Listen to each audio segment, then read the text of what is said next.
Good evening, everyone. Welcome to the workshop. How are we all doing tonight?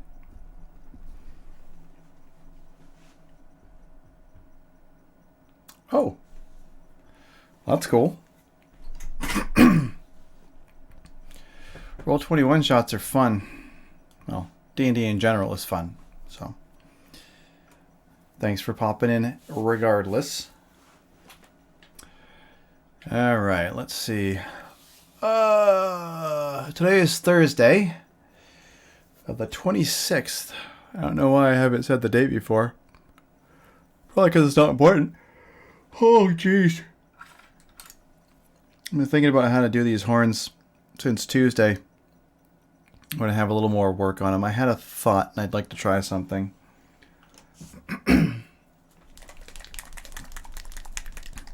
That might help me reconcile this. I have freshened up our wet palette here as it was getting completely covered. I've also freshened up my paper towel for cleaning brushes. Got some clear water, or some cleanish water. I'm going to have to clean out my rinse glass sometime soon. But we're going to get right back into this. And I was thinking, the base will be interesting. I've got some ideas, Port. It's just got a regular flat big circular base, but what I was thinking about doing was actually putting some terrain on it and mounting him kind of perched up on something and leaning over so that there's space underneath the wingtips, because they hang over the base by a little bit, but I'd like to be able to use him on a board, so I want to make him up a little bit higher. It'll look pretty cool. We'll get there. We'll definitely get there. But he is a big puppy and is taking quite a long time. I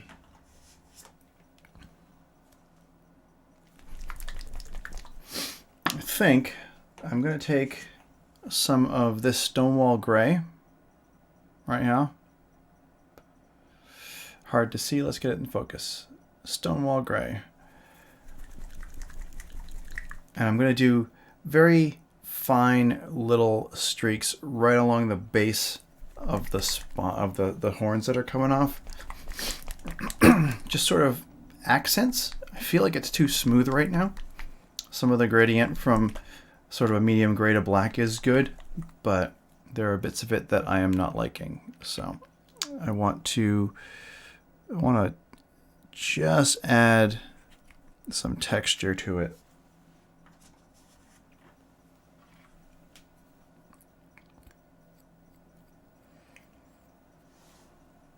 Also, I'd like to shout out a couple of new subscribers as I start the stream. 10th, and also Sergeant Bandino followed me and subscribed in between streams. I really, really appreciate it. I hope you guys get a chance to swing in and see it live and ask any questions you got. But regardless, I definitely appreciate the subscription. That's awesome. The follow is great. The subscription is above and beyond. So thank you very much.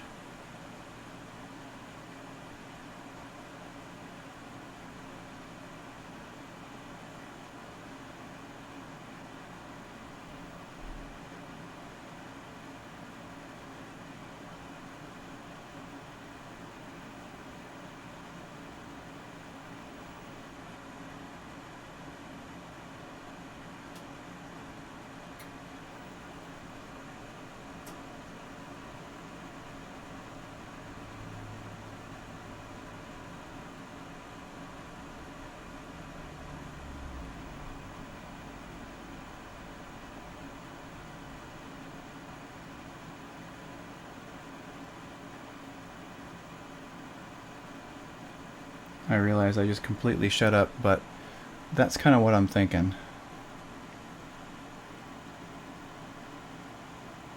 So just this kind of little flare at the bottom of each of the horns, just to kind of give the border kind of a nice sharp contrast. I think it might look pretty cool. What do you guys think? Think I should keep up? We'll do a couple of these and then I'm going to get on because I figure I can do a lot of this in between. You guys don't need to see me do every last bit of it. Unless you want me to. But regardless, it's going to take a while. And I have already got my hand in paint. Is that a record? How long have I been streaming for? Grand total of 5 minutes?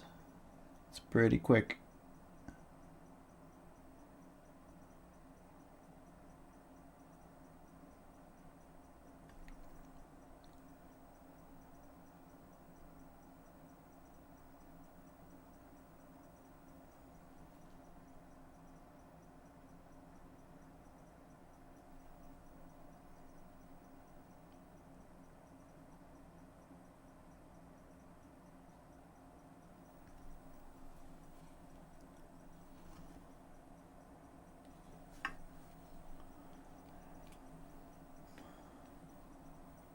What do you think? Think this will be worth it?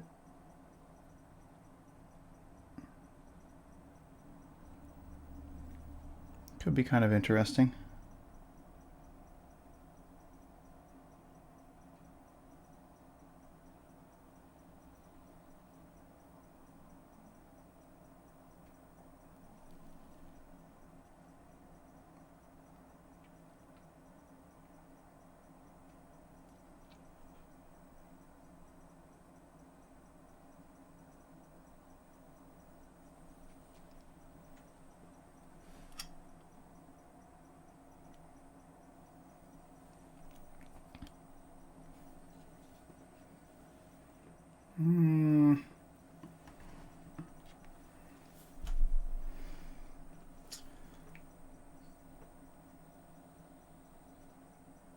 Yeah, I think it's a little bit too bright. I don't know. I liked the shade on the other ones. I was just wondering if it was something that I could blend in. The rest of the horns look good. Majority of them, at least. It's alright. I can recover.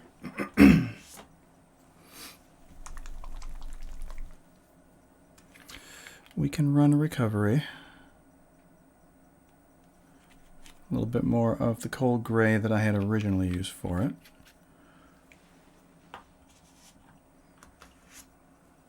And a little bit of the black, and we'll just wet blend those back together and cover it up. It's okay to experiment.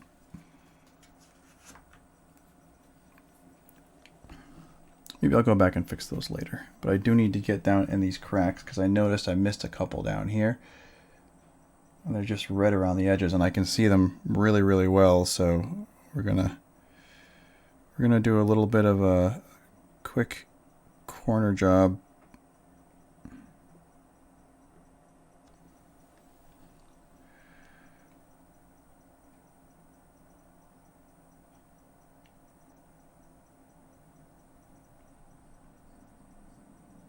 It's really hard to get down here into this corner.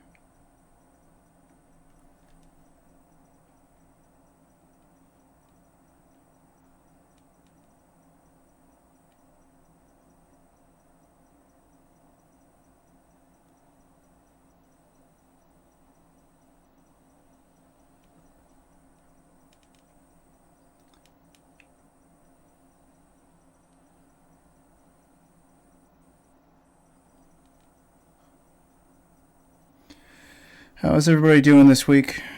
Hopefully everyone's hanging in there. It's been pretty tricky.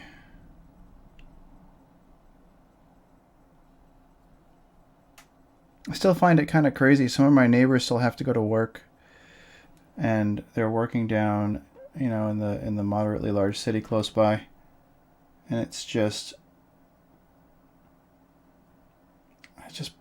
weirds me out.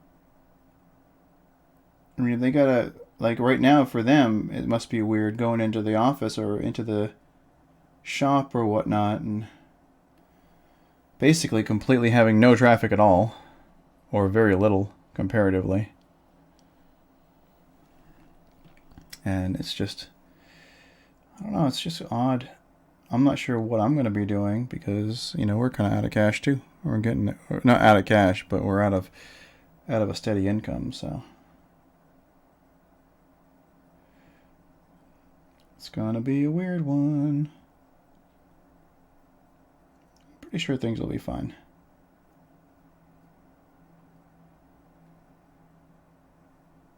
Been talking to friends online about it a lot, and we're hoping that the outcome is nice. And by nice, I mean that the new... We're not going to go back to the same. Don't see that as possible, but we're going to go back to something new and interesting.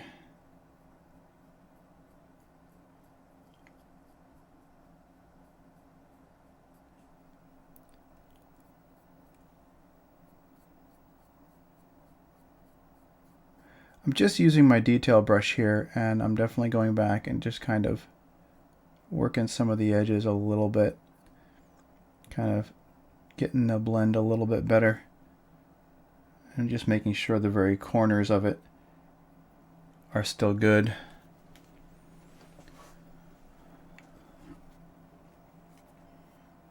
Some of these are too bright down here in the bottom, so I'm just going to shade them in a little.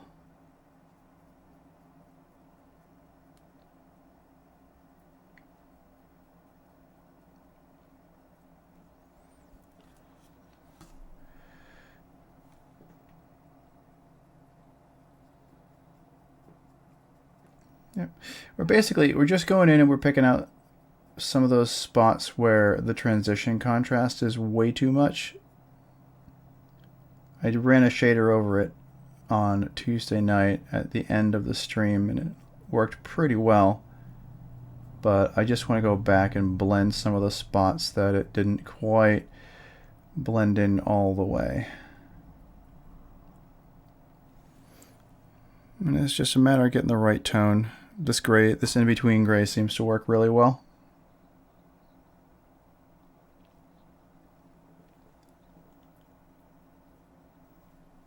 I gotta get up here though.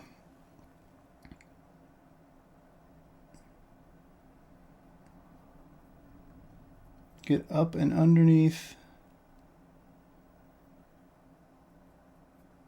Again, this is one of those figures where it's real big and it's got a lot of overhanging parts. So part of me wishes that I was able to start this unassembled, disassembled, because I would have been able to hit those bits deep on the inside. And then come back to them after I assembled it. But it's okay. I mean, realistically, I'll work around it and we'll figure it out.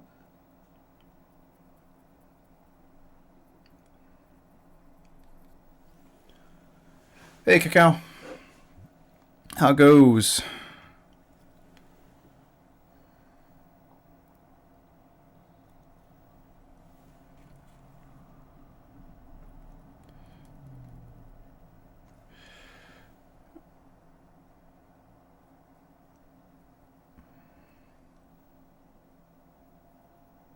Working around some of these joints up front because I think some of these horns we just got way too dark, so we're gonna see if I can smooth that out a little bit as well. And it's really just a matter of lightly playing a little around where the seams are from the colors. And I say seams, but the transitions really, it's just a transition point.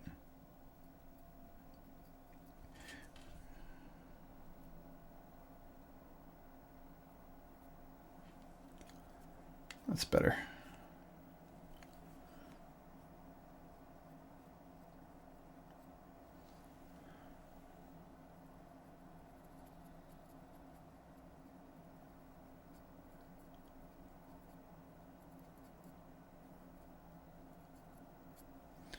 I got super excited, Port. I jumped over to Notorious BLT's channel. Was like, dude, I made affiliate. I'm so happy. Right in the middle of his stream, I think I, kind of interrupted things. I felt bad about it afterward. But I got his channel talking about painting and stuff a little bit, and he was saying that you were a super cool guy and an awesome person. So,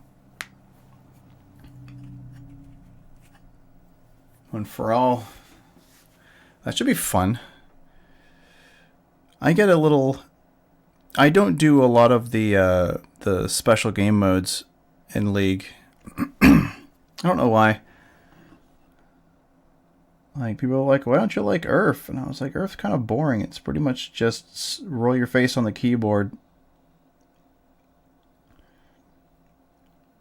It's just, I guess it's just not for me.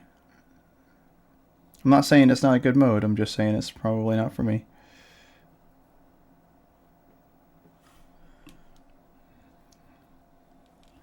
So I'm working my way down the spines on his back, trying to blend these in here now.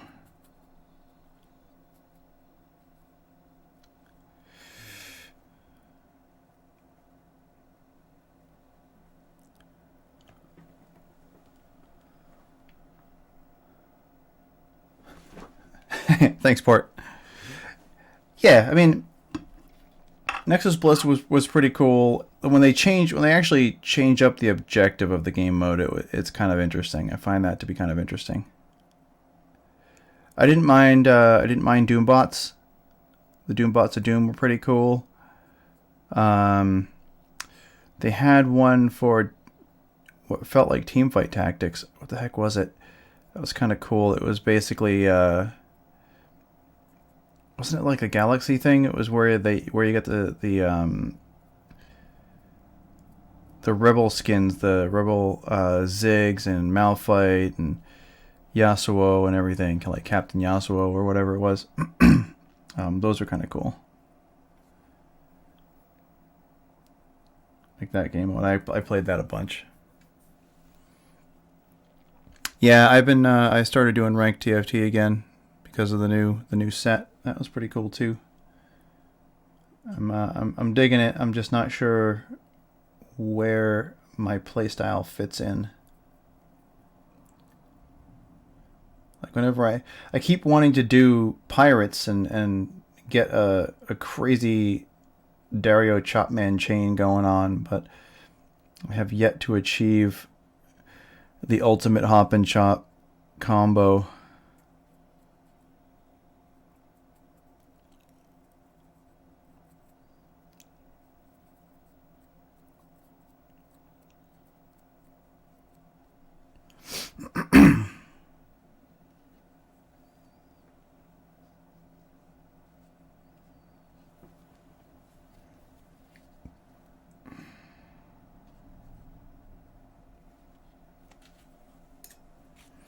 Blend a little bit darker because I want to try and fix up this set of horns on the top where I was experimenting.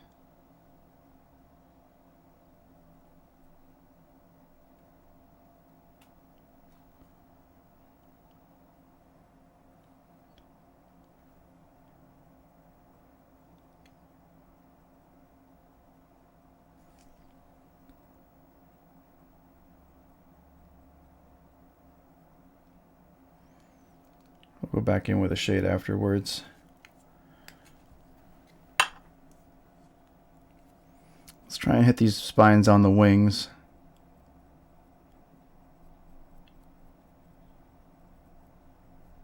Move on to a different section.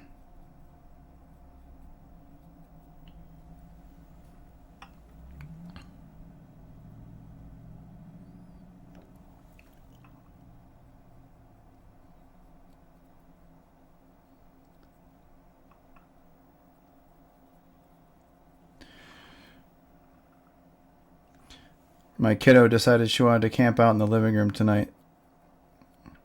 So I set up her little tent. We moved a bunch of her blankets out to it. Made a big old nest inside.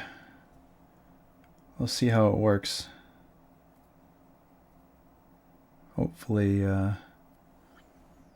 she'll make it work for the whole night. Because it'll be kind of awkward if in the middle of the night somebody has to go out there and move all the sheets back in.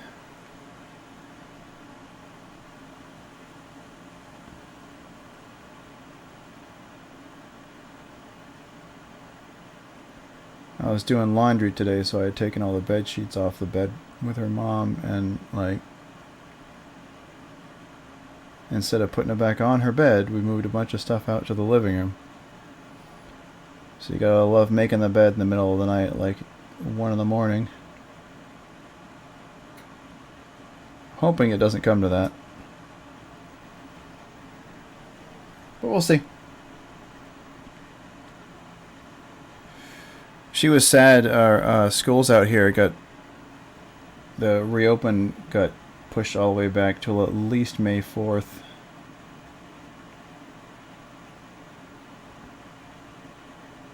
She was all upset about it. She's very grumpy.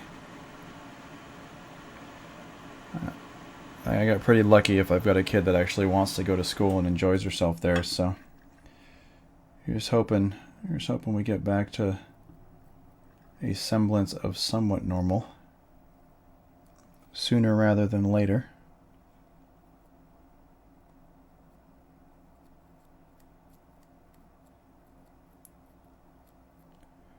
Hopefully everybody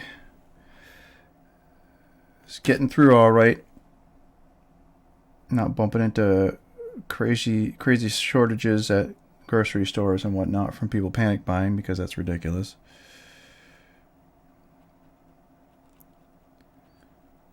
The world is not ending tomorrow. Leave some stuff so that other people can get it too. There's this thing that happens when everybody, like, living up in New England, it's one of those things where, like, the weather can change at any minute, and we occasionally get a really big storm, but we haven't seen a really big one in a long time. But still, whether people sensationalize it, they're like, it's the biggest blizzard ever. Everybody freaks out, and they go and get bread and eggs and milk because it's French toast weather. But they really do, like, they go crazy and they just buy all of the French toast, eggs, and milk. Or not French toast, but like eggs, milk, and bread. And it's just like, why? What are you doing?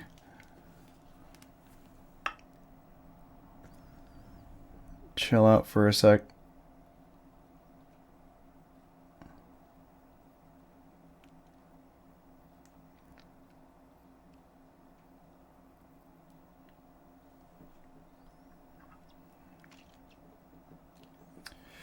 Alright, working on those. Darken them up a little bit. I'm going to try and start getting the other ones, the little small ones that are on his legs and stuff. These guys down here.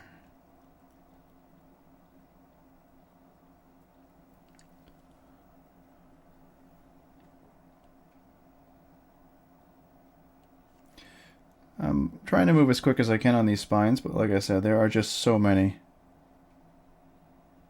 He's just covered in them. It's a lot of real estate.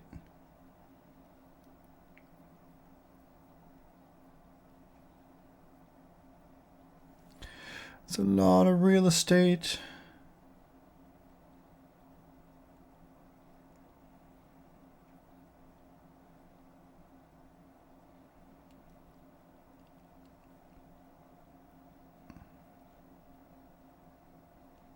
This will be one of those things where I finish up all the horns and then move on and get, like, claws and teeth and everything done real fast. And then he'll be done. I'll be like, wait a minute. When did that happen? Because there's so much to do on these little bits.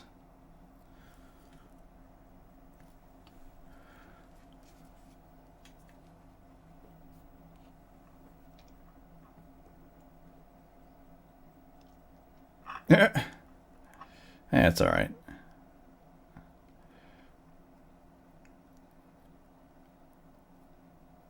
As I was setting up this evening, Naf, I noticed that there was 2 new subscribers.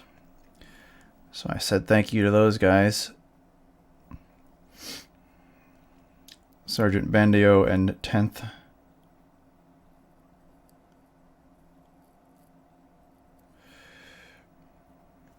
Welcome aboard.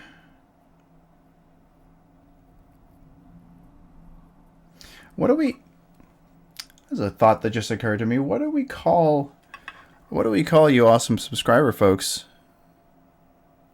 Like the followers show up and they do their thing and they're awesome, and then the people who actually like drop a $5 are like, I don't know. If I'm going by like Chromomancer and this is my workshop, what do we call folks who subscribe?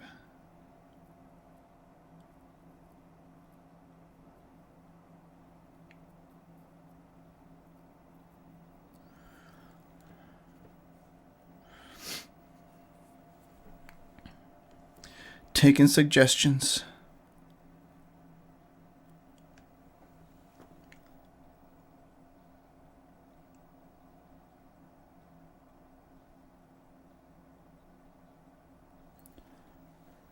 Let's get up under here. It's weird. I'm trying to get all the angles for these spines. Like you can see them from a bunch of different angles, and then there's stuff like when I go underneath like this, you're not going to look at it from down here, but you might see some of these from the front if you're at a low angle. Like if this guy's up on a shelf or something, you'd be like, hey, how come the horns underneath his legs are still red? The answer to that one is because I was lazy.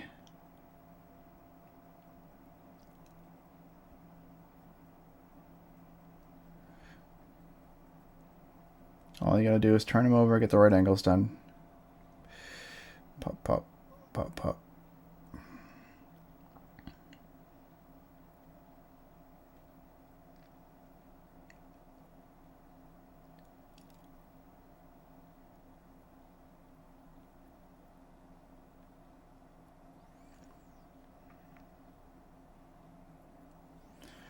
Okay, well, I think I've got the base coat on all those down that right hand side, and let's go up the arm because the whoa, adjust lamp, adjust.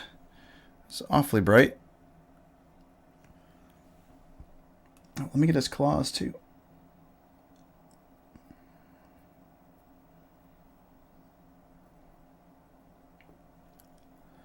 Painting his toenails. Now, these I'm legitimate not going to bother doing the underside because they are on the ground or on whatever he is standing on, so there's really no point.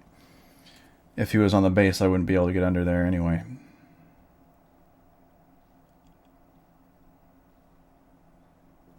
There are some parts of a miniature where you legitimately don't have to paint. Like, just don't do it. Don't waste your time.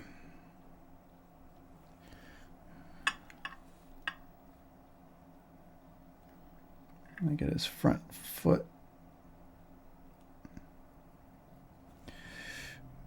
And we're just working our way around.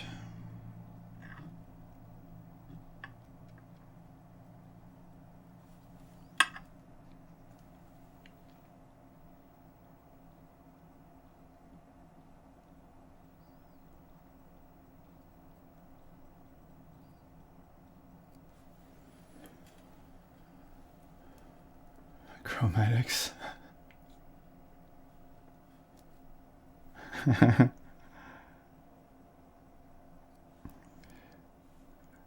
Chromatics. Does that put a negative connotation? Is that a bad thing?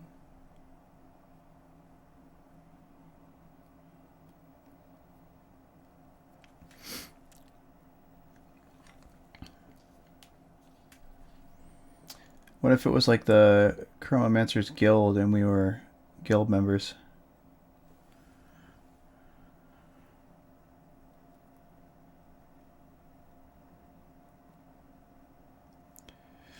It'd be like a chromatic support group, or you could be guild members.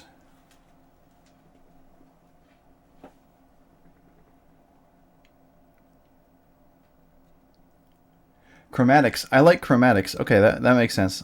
I think I was just focused on the addict part and a mispronunciation of, but I like chromatic. Like chromatic dragons, various of colors. I like it. Chromatics.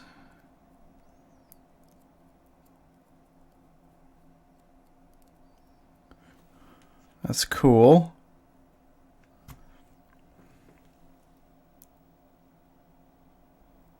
Why don't we go with that? The Legion of Chromatics. I think I like it. We'll try it on. We'll see how it fits.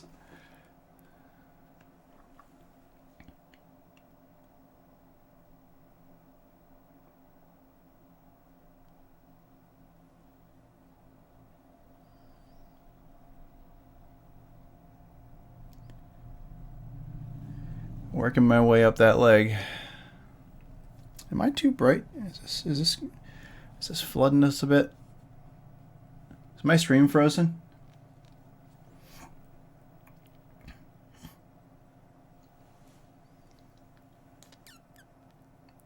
Is my stream frozen or is it just Twitch? Okay.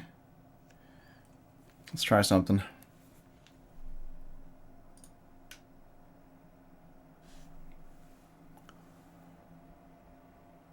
There we go. I did a quick refresh on my end.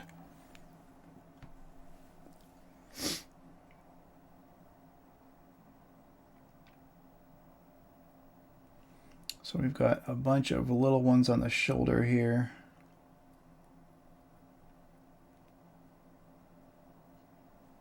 Some of these guys I might leave the blend on and not put a heavy coat so that you can kind of see some of the red and the red-orange from underneath.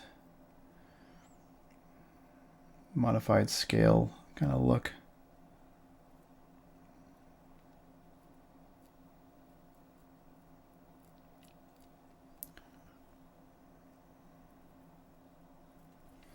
Ultimately, when it comes down to is how much detail you would like to do. And eventually, I feel like you get sort of to a point where it's more diminishing returns, because you can get really tiny details, but tabletop wise you're not going to see it like from a distance. So for most use D&D minis, things like that, you don't necessarily need to go too crazy if you're doing a bunch. If you're just doing one of you and you've got the time, you know, go nuts, do it, get as crazy as you'd like if you've got the time for it. But if you're doing things for people commission wise or whatever, you got to keep in mind your own time investment, because you have things you need to get done.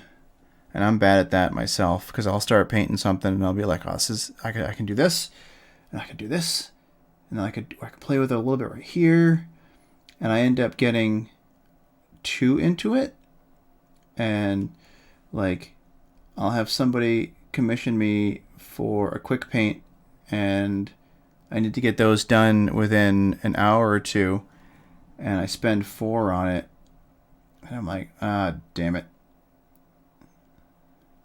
So that's a major weakness in my current commission painting practice. I end up spending too much time on something. And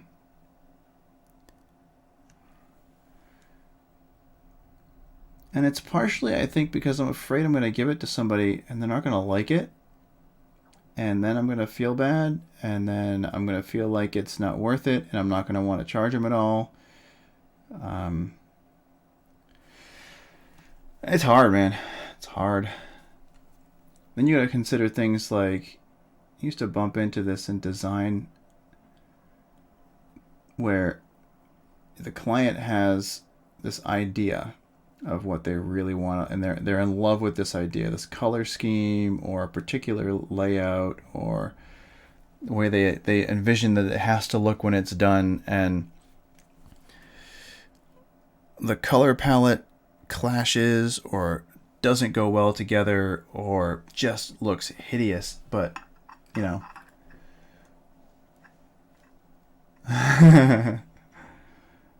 oh, kiddo. If I start doing this during the day, maybe you can pop down and visit once or twice. Maybe we can do a daddy-daughter paint day where I get a second camera up. Not like I don't have enough of them. And we can do some during the day family streaming or something. We'll figure something out. I don't think there's a reason why you couldn't be on here.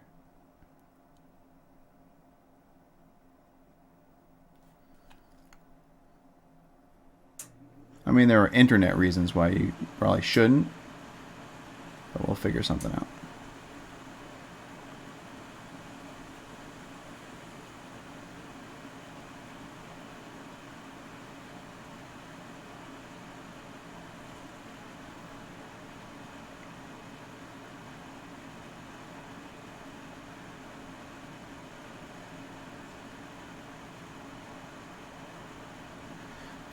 Okay, we're getting close to having, I'm going to say this, all the spines done. I still have to get the ones on the left arm, but let me get the ones on his leg here with this gray.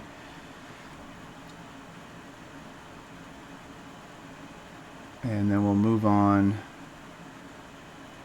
Probably just tip these in black or like something along those lines, because these are real small and it's going to be difficult to see the transit. What? There's a Minnie. What's up, Minnie? What are you doing? You got cat invasion.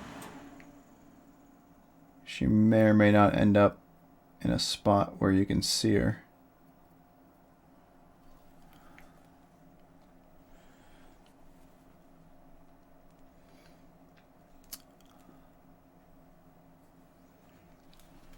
You talking washed out, like the miniature itself is just washed out brightness wise?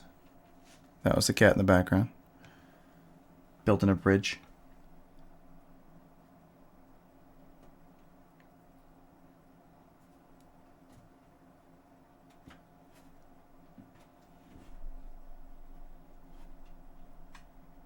Uh-oh. Incoming Minerva. Hey, dork. What's up? Don't you go breaking things.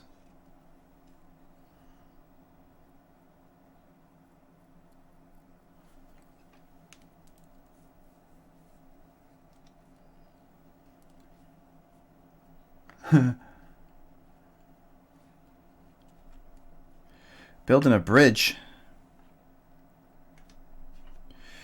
When did I say building a bridge? I've already forgotten.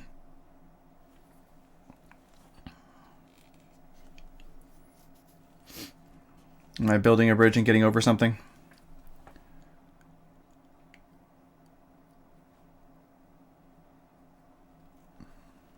All right, it's hard to see, but I'm trying to get these claws in the back.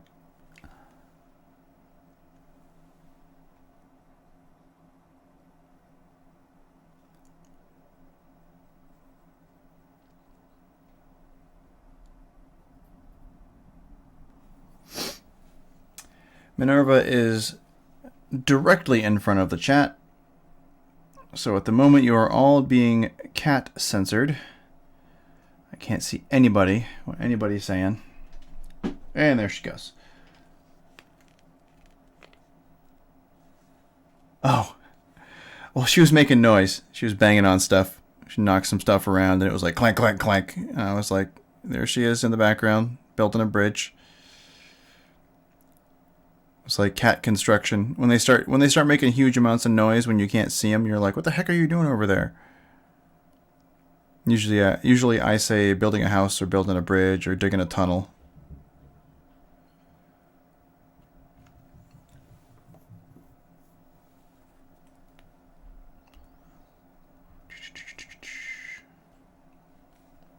All right, let's get, can you see these? Yeah, there we go.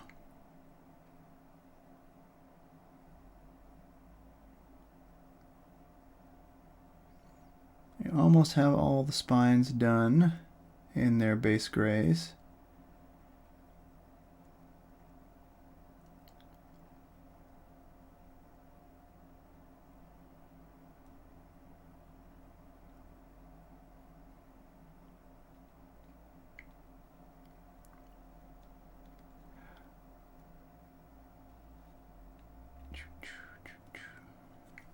Can I reach under there? Not really. There we go.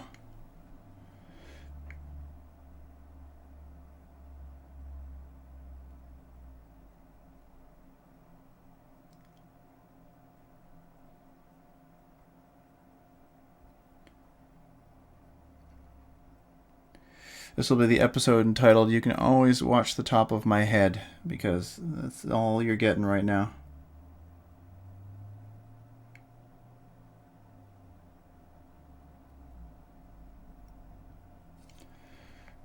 Again, we're happy everybody stopped by. I'm glad you guys are making some time to chill out.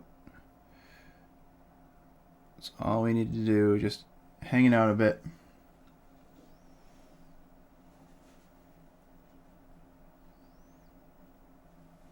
Thanks. Yeah, I was going for the charcoal tone. Like, I figure it's gonna have an ash and fire kind of theme to it. I know I was talking about doing something crazy bright for the spines, but I was looking at it, I was thinking to myself, you know, I don't think that's gonna work out. Because I wasn't gonna do it on all the spines, I was just gonna do it down the back, and it might look weird.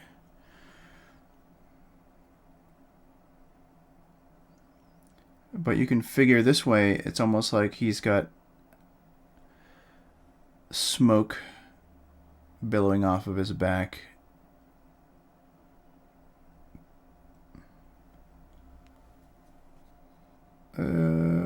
Paintbrush contortions.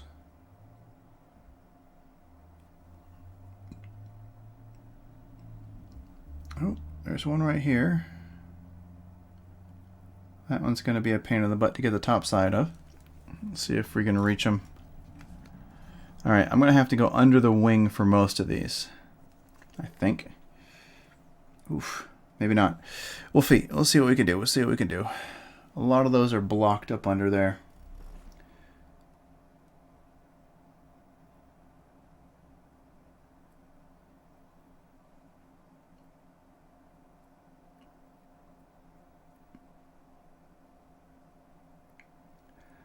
So anybody else in here that does painting miniatures, do you find yourself occasionally holding your breath and not realizing it? I just did that, trying to get into all the edges and these deep spots where I've already painted the scales and I don't want to screw up. I find that I'm holding my breath as I'm trying to reach in and get these little details.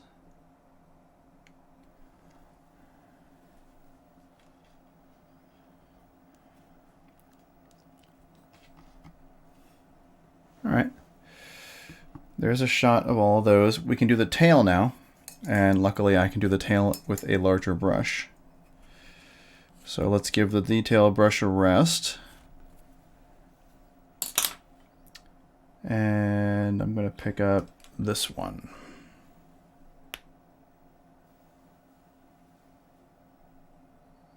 So this is a Citadel base coat brush. I use this guy a lot. And I'm just going to try and mix up a little bit, make sure it stays in the right tone.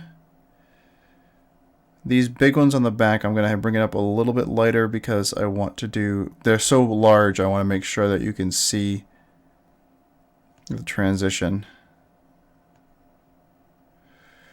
So let's make sure this is mixed in properly.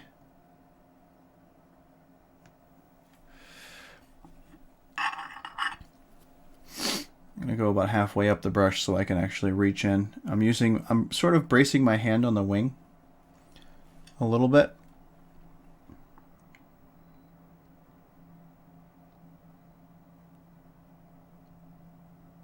And just be very, very careful. We're just going to get the top side of this ridge here. And all you're going to do, once you start applying pressure, don't apply pressure right at the joint where the tail meets the scale that sticks out. Apply your pressure on the brush a little bit before that, because that allows you to see where the bristles are going to be, because it'll spread out a little bit. So you go right about here, and then you'll see it kind of pushing forward, and then you just got to bring it along, and that way you can get it right along the edge and not actually paint a area where you've already painted, so you don't go back in. You don't hit like a red spot where you want to make sure you've got this gray.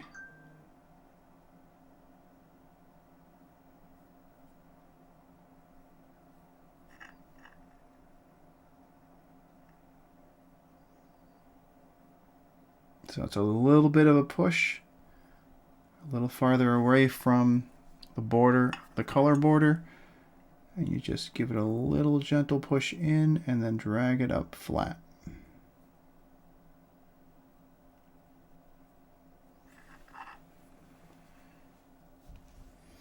Gonna change my grip over here.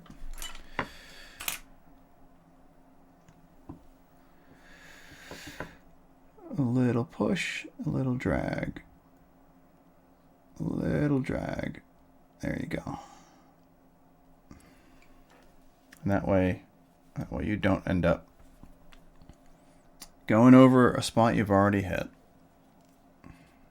Turning him all the way upside down, and you're going to start probably getting out of focus. And I hope it's not too bad. But we've got a couple more to do up toward the end of his tail.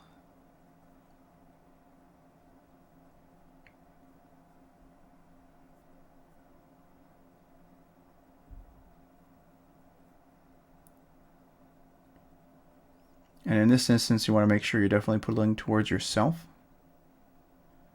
because you want those bristles to leave the model by the tip of the tail. You don't want the bristles to be snapping back into position and essentially hitting the scales. You want to just tuck it in, drag it over, and bring it down.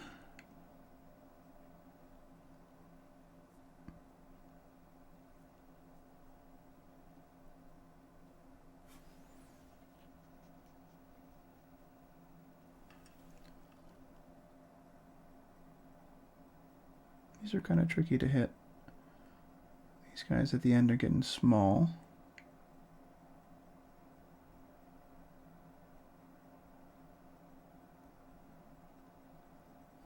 Okay. Not bad. All right, and then I'm going to just turn it over. I'm going to do the underside. The same manner. Can I get you guys a better view?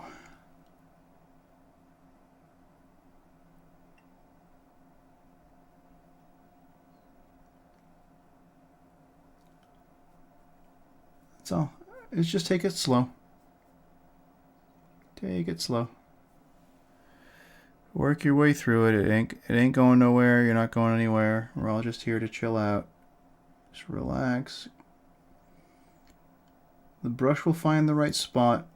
You don't have to force it into the areas. Like, all the bristles are going to want to return to true, so all you really need to do, you guide the top end, and they'll just follow. Rinse the brush a little bit, because I was starting to get some splay in the bristles. Roll it over, roll it around, give it a little wash.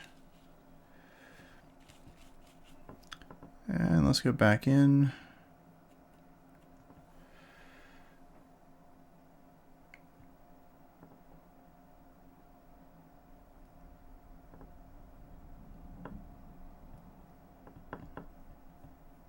There we go.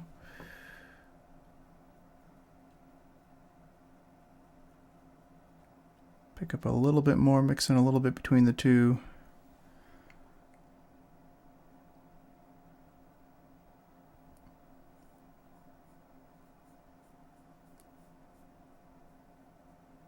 Drag it on down. Same thing over and over, nice and gentle. Don't force it. You never want to push the brush so much that you're using the base of the brush, the bristles on the base. You don't want to like force it all the way down to the part where you're not actually trying to get paint on it. You want to keep the paint as much as you can in the top half. Hey, Cacao, thank you very much, dude. Thank you very much. That's greatly appreciated. Welcome to the Chromatics. Hey, Tess. I appreciate that, even though that's our money. But it helps my numbers. But you're officially on. You're officially one of the Chromatics. Oh, Port! Thank you, sir. Monsieur Port. Don't know why I decided to be French. It's 3. I love it. Thank you, guys. Peach! Thank you, sir. Greatly appreciated. The subtrain is rolling in. I wouldn't think I was ever going to be able to say that. Or maybe not right now. Whoosh! Jeez, guys. Thank you so much, guys. This is fantastic. Keep the subtrain rolling. Starting to sound like an actual streamer. I don't know if that's a good thing or a bad thing. Gotta love it. Oh. Quap. I looked at chat just now and realized that Quap did me a solid and he is gifting out subs like a madman. Thank you very much.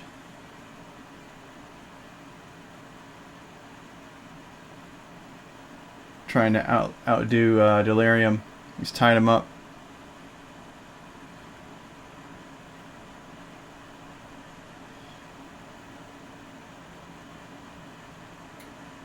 Very nice folks in my chat. I appreciate it.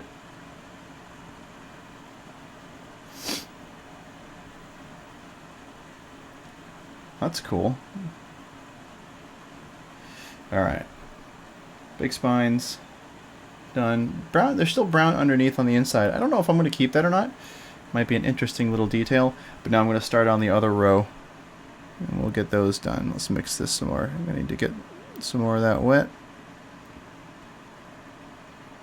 Bring it back down to that color that we wanted. There it is.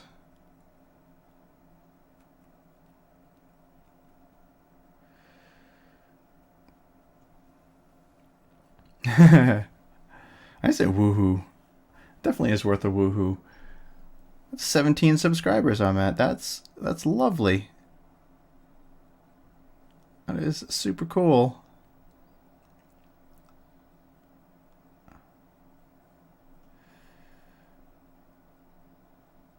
Quap is now conductor of the subtrain for this evening. Delirious was on Tuesday. Quap gets to be the conductor of the subtrain tonight.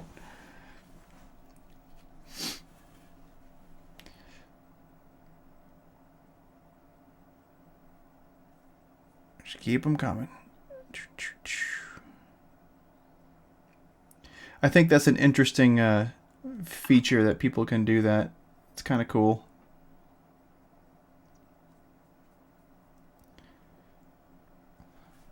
Alright, moving along.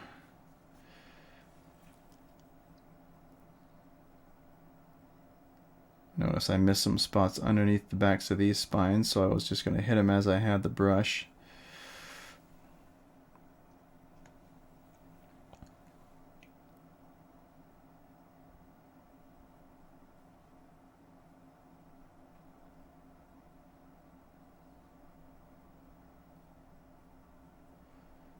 Alright, moving on down.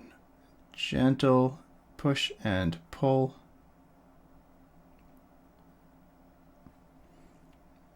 Gentle push and pull.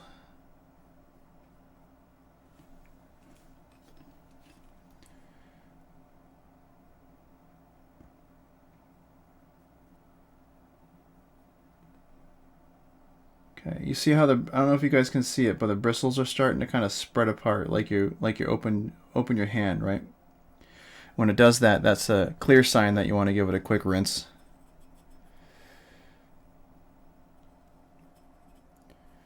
It means that the brush is getting a little dry and the paint is getting a little sticky.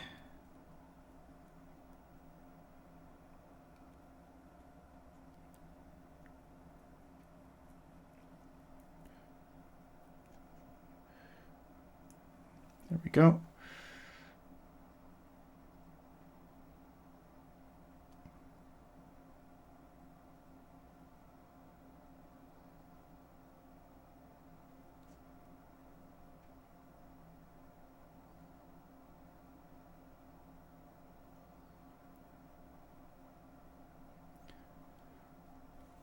I saw a random tweet go by, just something on Twitter, and somebody was asking if anybody else had picked up the Quarantine 15 yet. And I was like, a quarantine 15?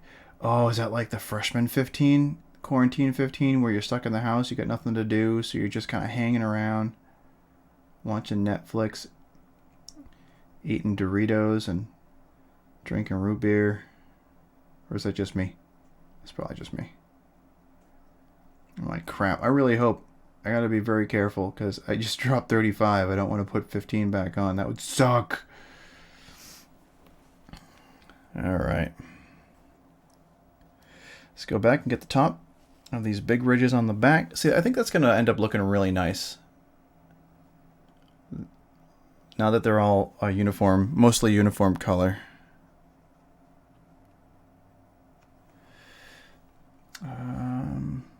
Yeah, let's start from down here.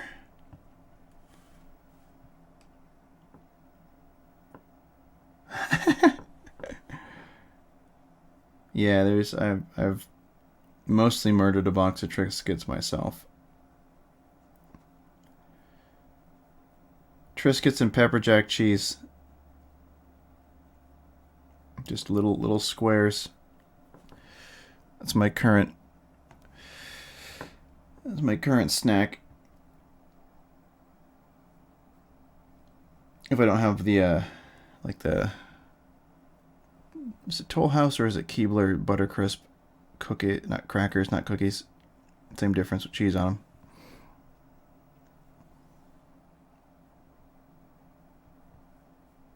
I need to definitely get back to doing my exercises probably first thing in the morning when I get up. That needs to happen. Before I do anything else, I need to set myself a hard limit that if I have not exercised, I need to do it before I can do anything else. So, Tess, you and Leona gotta help me get that done. Please, I need that. I need assistance with that motivation because it's been super difficult being motivated to do much of anything this past week. It's been garbage. All right, I don't know if I'm gonna be able to hit this in a good angle. So I'm gonna try and get these done quick.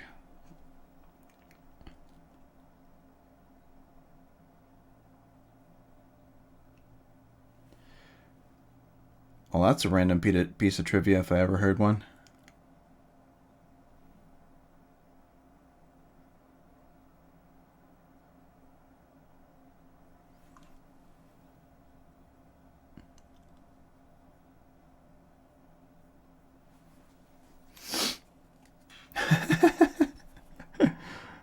Where'd that come from?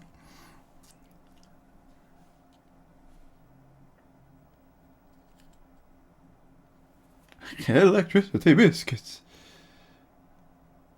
Is that the voice? The half crazed voice? Electricity biscuits.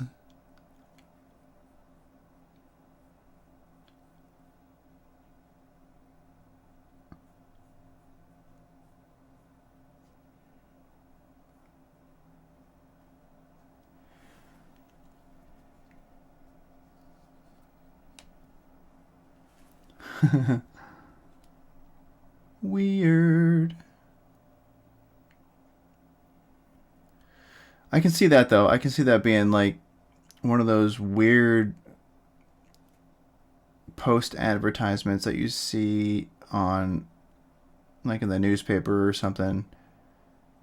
The only biscuits made with electricity.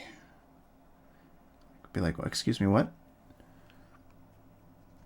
Am I having electric biscuits?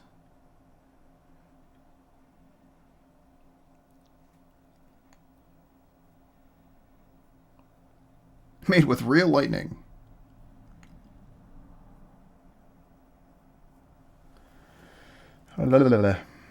All right. All right, I'm gonna need to hit the inside of these, I think. I don't know if that brown's gonna do it for me in there.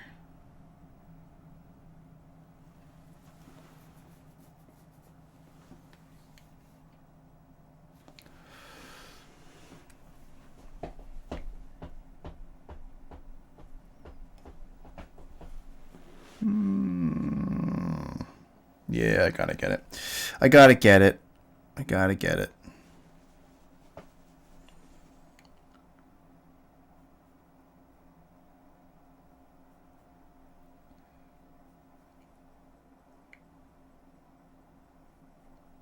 But you know what I really want to do?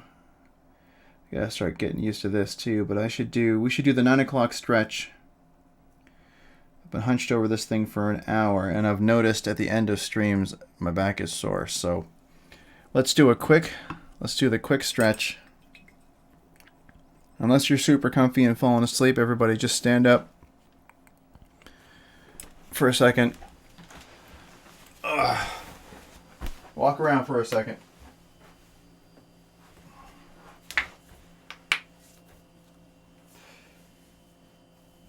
Probably good.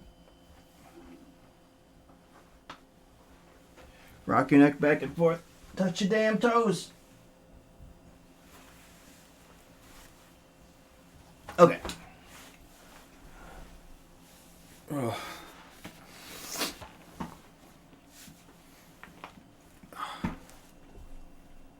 There we go. And settle back down.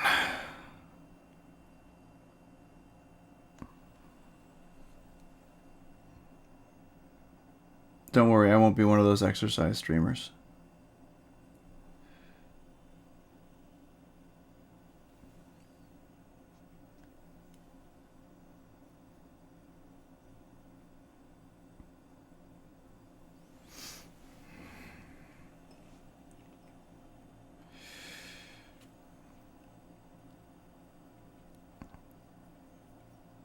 Gotta keep moving a little bit.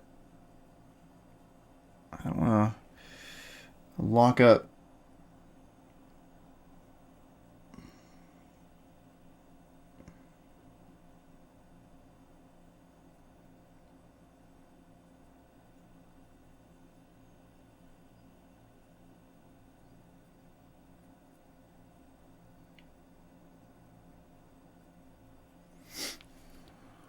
I don't want to have somebody find me hunched up over my desk, can't stand up.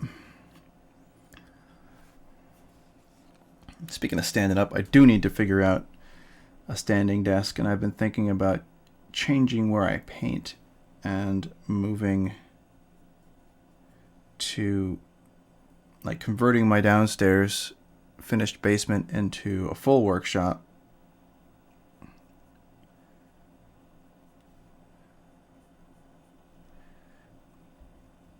I'd like to have a standing desk to paint at, because that way it would be of the right height and I wouldn't be all bent over.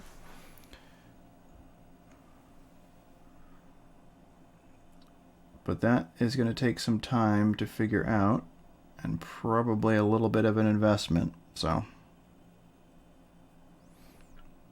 that may have to wait.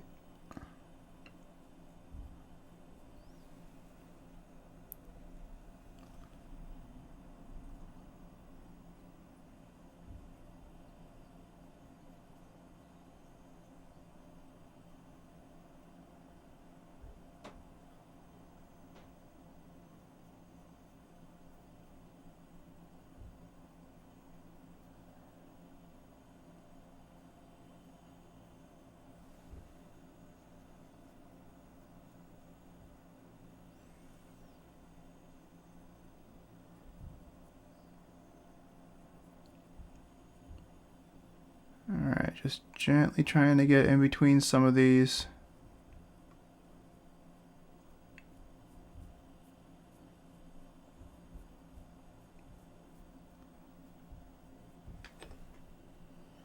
Alright.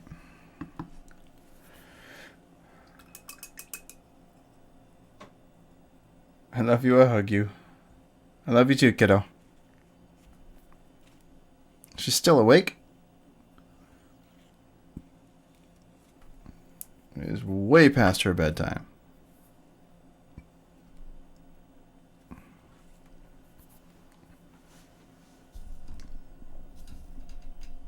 Yeah, that makes sense.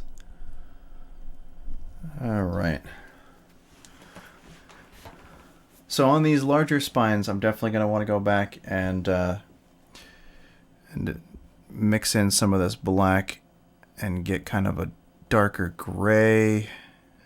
That's a nice shade difference right there.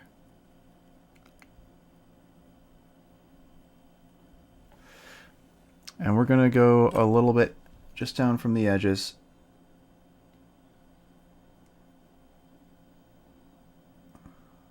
I'm going to go back and I'll blend these a little bit. I don't want that to be a harsh, stark difference.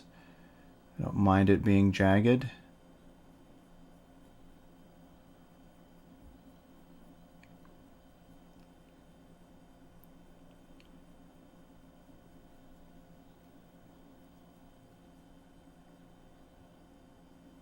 And in this instance, I don't mind if the bristles splay out a little bit, because it'll give me more of a natural border between the two colors.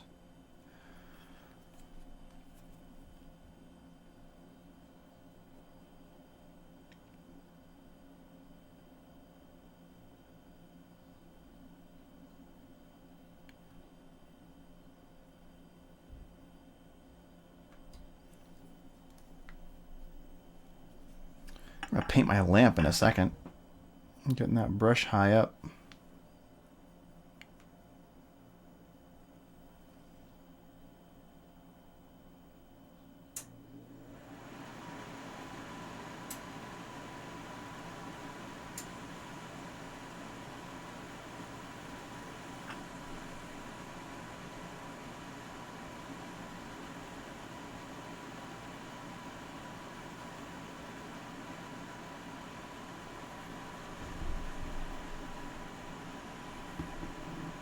I'll leave one stage up.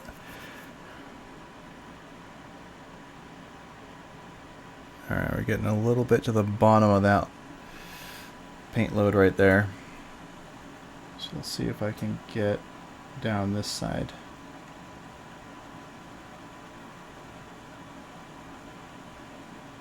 Yeah, I think we're getting about to the end of this mix.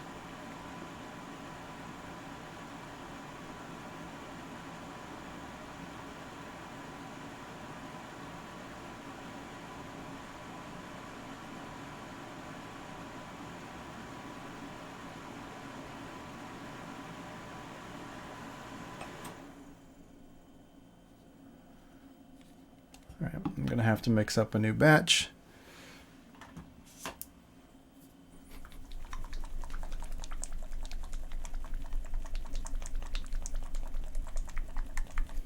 Sleep well, kiddo.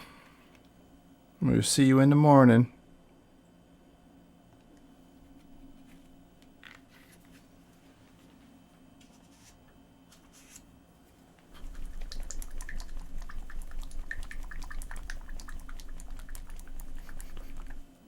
Alright. I do very much appreciate this wet palette, though. Again, I gotta thank you, Cacao, for that suggestion. It makes these mixes last a heck of a lot longer.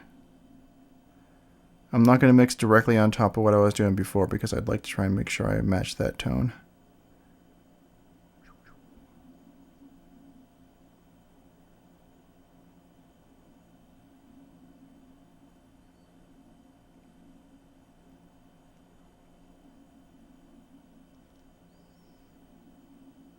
There we are.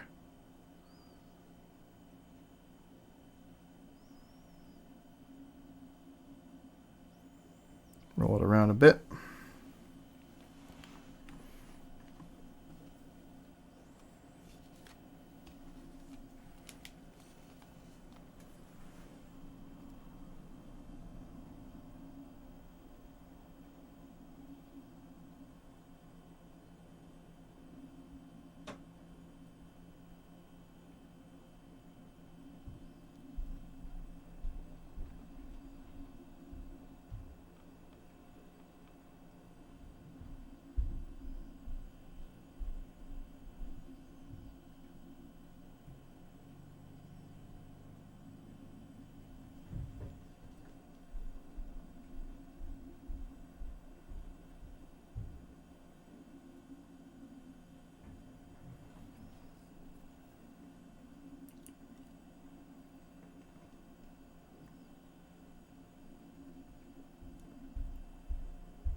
This gets easier and quicker because you don't have to worry about hitting the red scales and stuff like that. So you could just kind of rip right through them.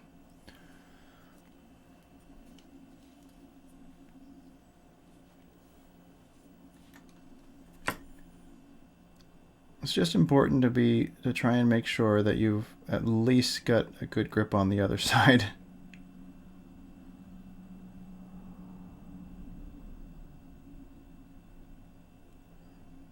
You don't want to slip when you're halfway through doing one of these. I'm just kind of eyeballing, you know, about how deeply I'd like to do the darker shade. It's not, again, it's not necessarily something that has to be exact, because you're just working on something that's grown out of a fantasy monster.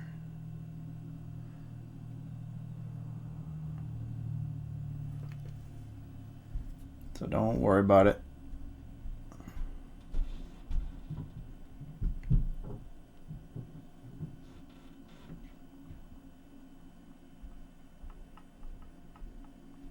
And just get all the way down to the end of the tail. Get that last one.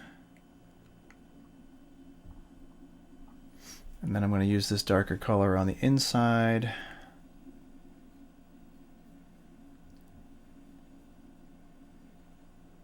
Gotta be careful at the base of it though, because there's some red down there that I don't want to hit.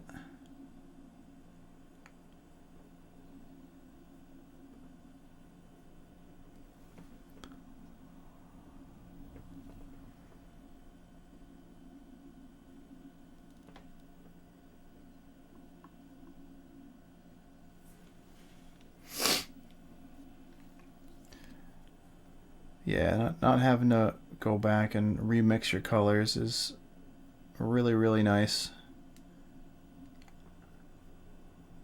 I can do entire sections with a mixed color and then not have to worry about it, which is just, it's probably the best benefit of that, really.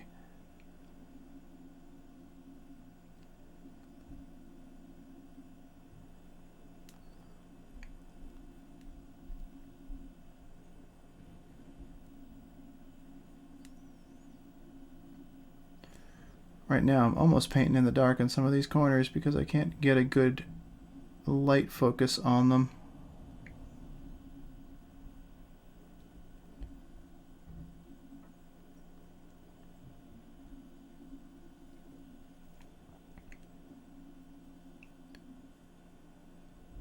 It's just a matter of getting... I know where it is, I just can't necessarily see if I'm coding it as well.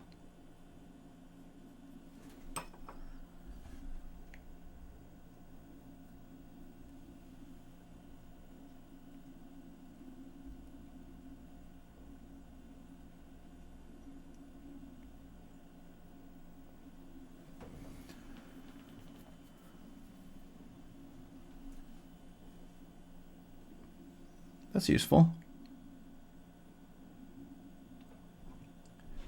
Reusable is always good.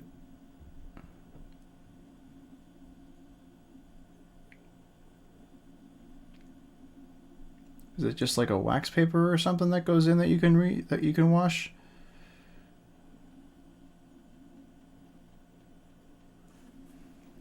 Maybe I can get one of those guys to sponsor me.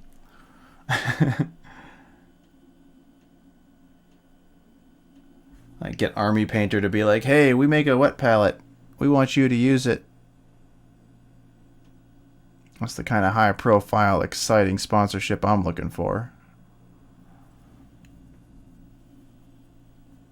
Interesting.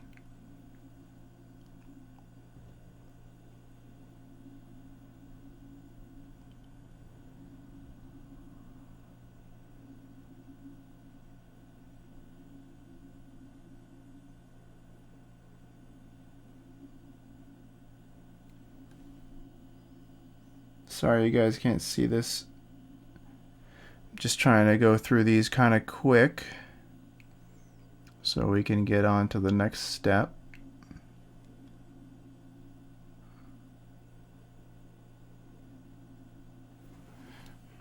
sitting here painting spines for 2 nights. So I'm going to take this brush and I'm just going to dip it over some of the ones that I cover down here.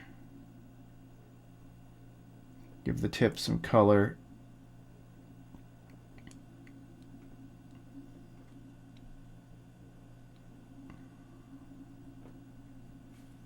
I'm going to get the end of the toes too.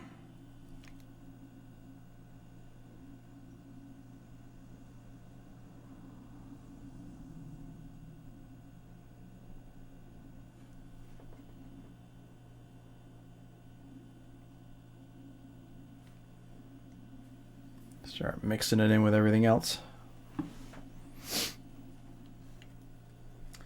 Because some of these I can just hit with the big brush and be done.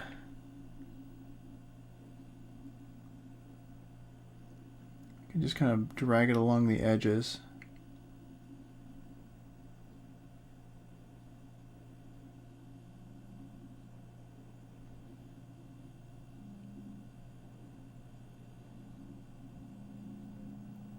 And again, some of them I can just miss entirely. They don't necessarily need...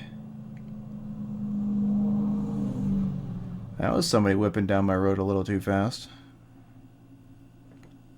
I don't know if you guys heard that.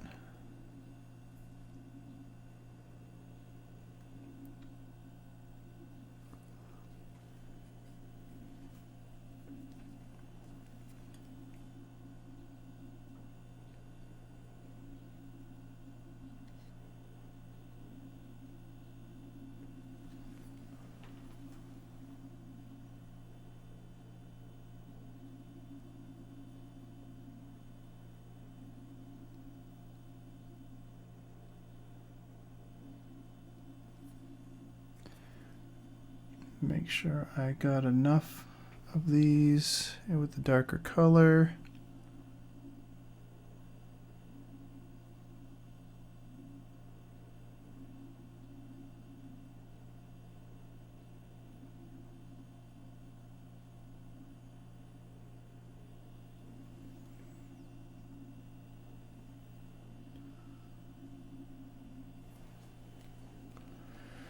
Then we'll go back up. I'll start getting the wings on his wings, make sure those are all shaded properly. Two stage, two stage, two stage.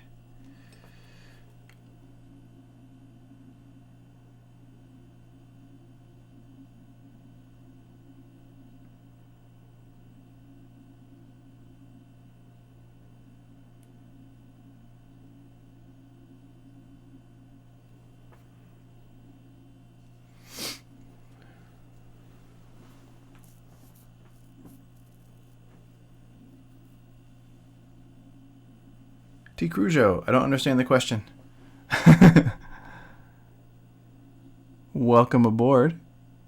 Welcome to the stream.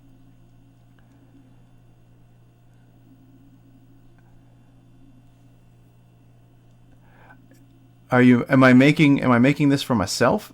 This one, yes.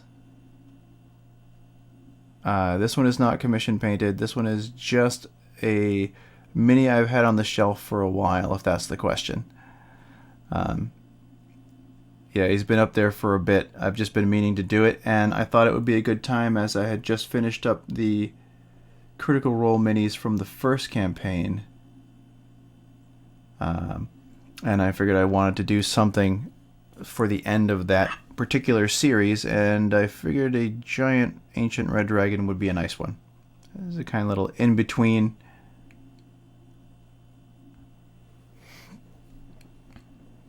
Just happened to have him back there. I figured I'd work on it.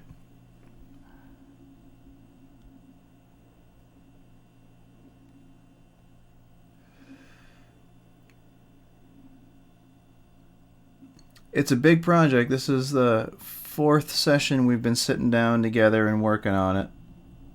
There's just a lot of bits.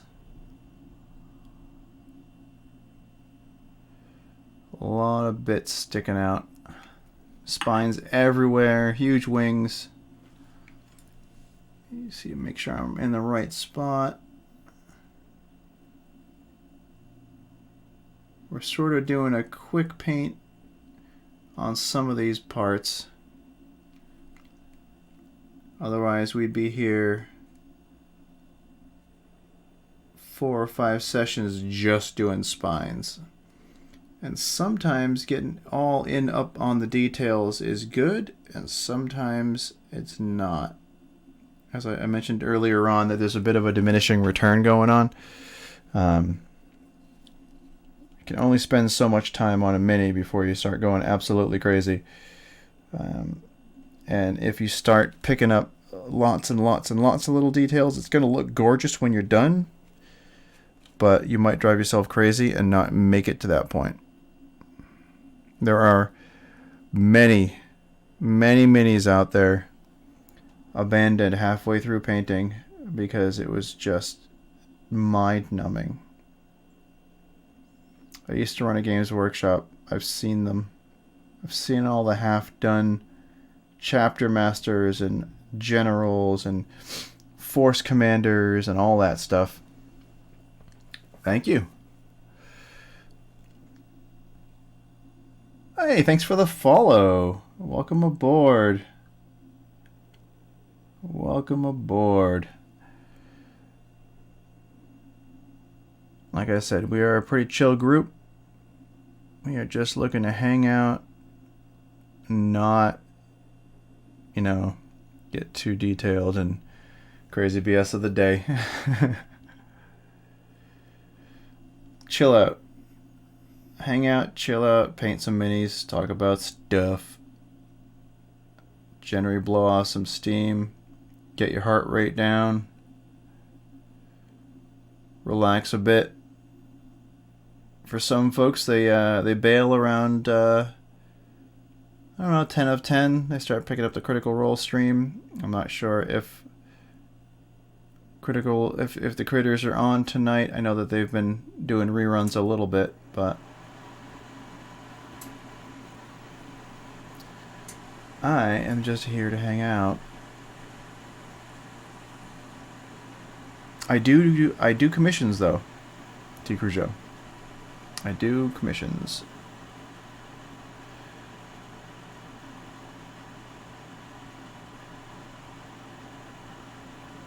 And depending on what it is, we can always chat about price. And if you'd like, I can do it on stream. Commission painting. Like, I'll paint these for you if you have minis you want to get painted.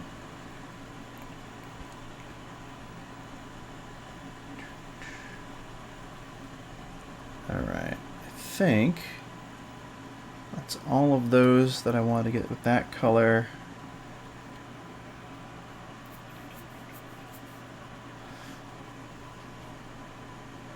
I'm going to take this black straight out, no mix, and we are going to do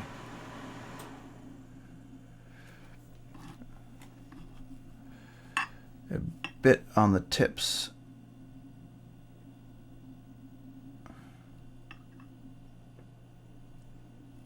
Yeah. Yep. Yeah, it's a bunch of voice actors. They've been doing a lot of D&D streams at 10 o'clock, and I kind of picked up doing other little miniatures and figured I'd try a theme and did all of the minis that were released for their first campaign. I was trying to set it just before the stream so folks that were kind of looking for something to listen to and watch right before that started would be able to pop in and kind of chill out while I did those. It worked out pretty well. I had a good spike, usually around 9:30.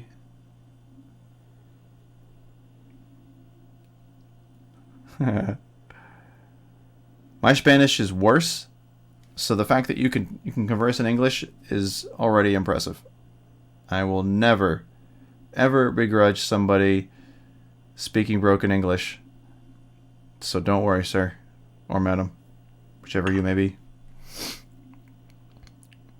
Again, welcome aboard. Thanks for the follow. I appreciate it. We are just a chill stream.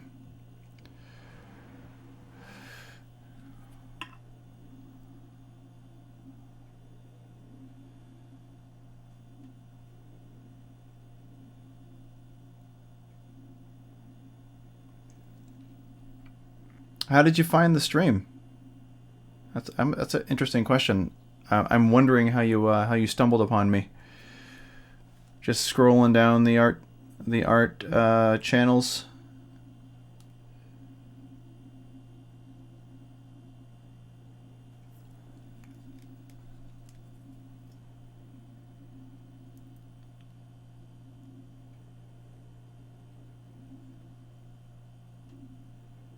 I'm curious where I end up showing up on the lists now.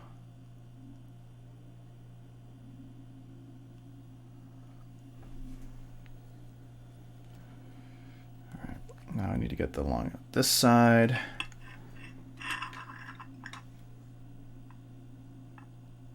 Along here. So we've made a good amount of progress on the spines and horns tonight. Okay, this is gonna be tricky. I'm gonna have to like. You're not gonna be able to see this corner because the light and the camera and everything. We're just not conducive to showing this chunk. So I'm just gonna be quick little shots along the tip of all the points, just to blacken them up a little bit. Yeah, he's getting there. He's getting there. The what do I have left really? Let's see. I'm gonna do a quick shader on a lot of these spines, but that's not gonna take too much. Let's get, what do I got? What do I got left for time? Half an hour? I've got to do the same thing along the tips of the wings where these little claws stick out. But that's not a big deal. You guys have seen me do all of these. So I'm just going to get like the tips of the claws and stuff. The black tip can be on the bigger ones. I think I'm going to leave them off of the little bitty ones because you won't be able to see it at all.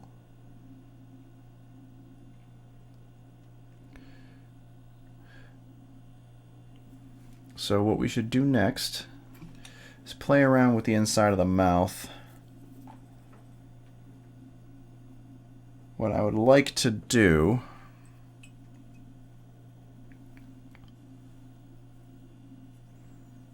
is we're going to have a little bit of fun. So the inside of the mouth, red dragon, breathing fire. Let us start.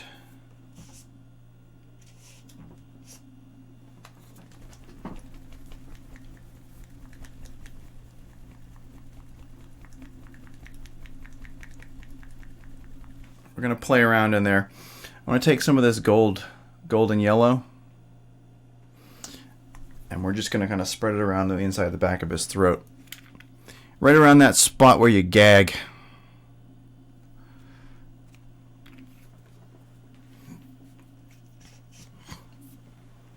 So, let me try and move this over just a touch so we can all be in the same spot. And I can actually see. Which brush do I want to use? Let's go in with the detail brush, my Citadel detail brush. So we're going to do this one.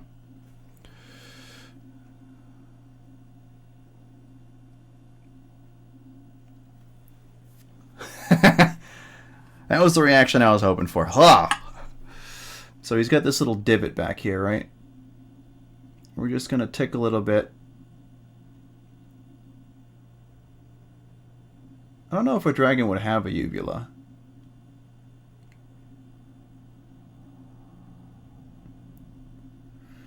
I'm going to spread it around up towards the top because I would like this to essentially be lit up yellow. So I'm going up to the roof of his mouth.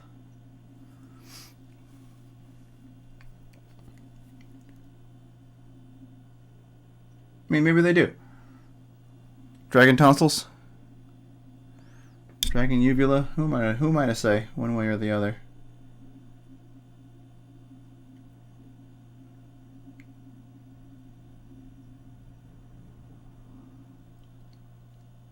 Now this, it looks like to me that this is actually another, like the tongue portion is another piece. It's like it was inserted. Which leads me to believe that there would have been another option at some point that somebody considered where they would have just a fire breath effect coming out of its mouth, which could be pretty darn cool if you really think about it. Okay, we're going all the way up to the roof of his mouth. I'm going to go over this a little bit more. Yellows can be very, very tricky to work with because they tend to be very thin.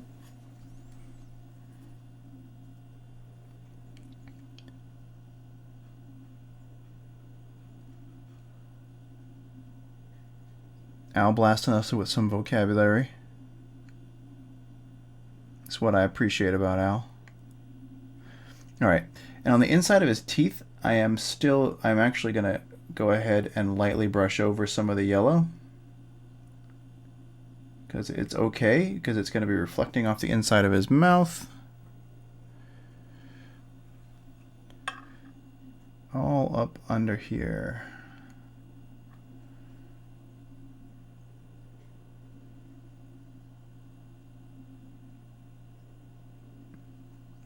Let's get this side of his teeth over here.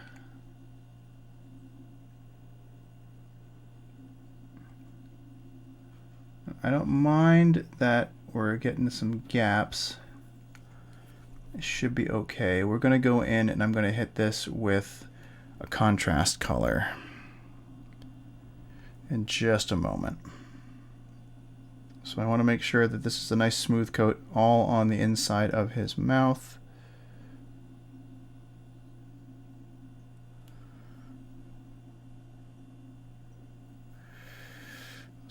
Water it down just a tad because it's getting a little more chunky than I want it to be.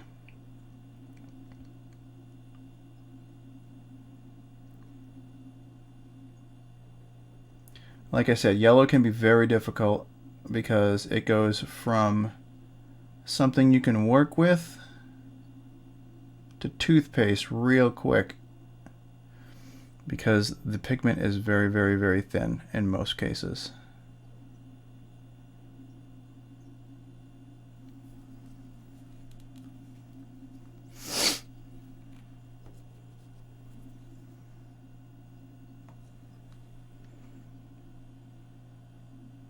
I think I want to go down the tongue as well, just a little.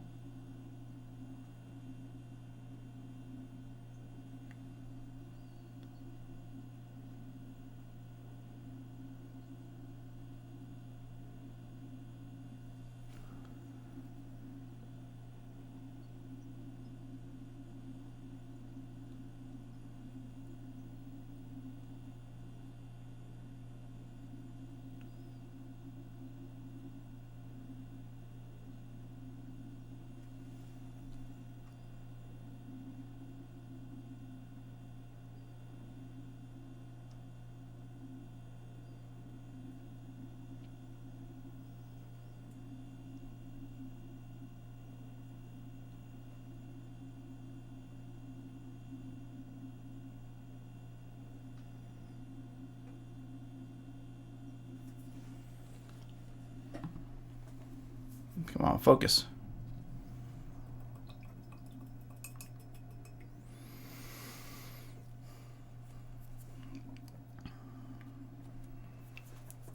I'll let that dry for just a second because I'd like to do a secondary coat on it to make sure that it goes on smoothly. And I've also got some bits in the corner that I would like to get. It's hard to sneak the brush down in here and get a proper coat with the yellow.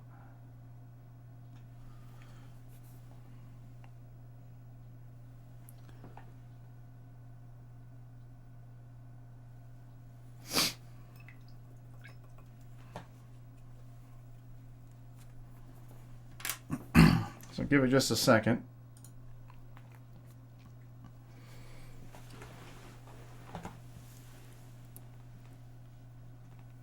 Oh, yeah, I definitely hunch over this quite a bit.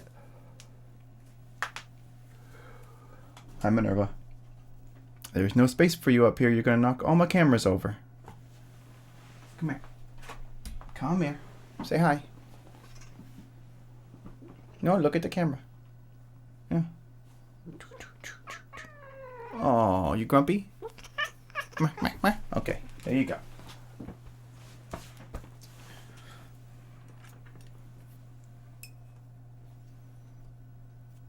She didn't want to be on camera. Her makeup wasn't done. She hadn't brushed her hair.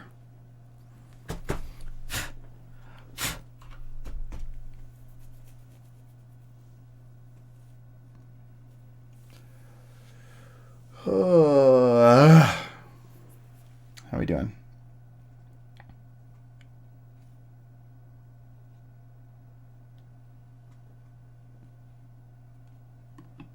All right. Let's see if I can get this contrast paint to work.